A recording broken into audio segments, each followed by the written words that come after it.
ካፍህ ለሚወጣው ነገር ተጠንቀቅ።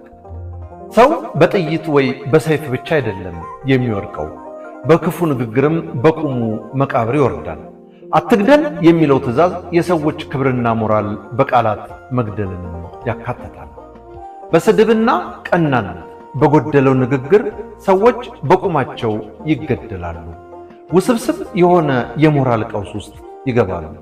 ይማርህ የማይባል በሽታ ይዘው የውሸት ኖረው የእውነት ይሞታሉ። በክፉ ንግግር ስነ ልቦናን መግደል የሌሎችን ክብርና ሞራል መግፈፍ፣ ማንነትን ማኮሰስ፣ አካልና ነፍስን ከመግደል በምን ይለያል? በምንም አይለይም። መልካም ንግግር በራሱ ምጽዋት ነው። ምላስህን በመልካም ንግግር አግራው። አፍሪ መረጃ እንዳዘጋጀ በለጠ ሸቴ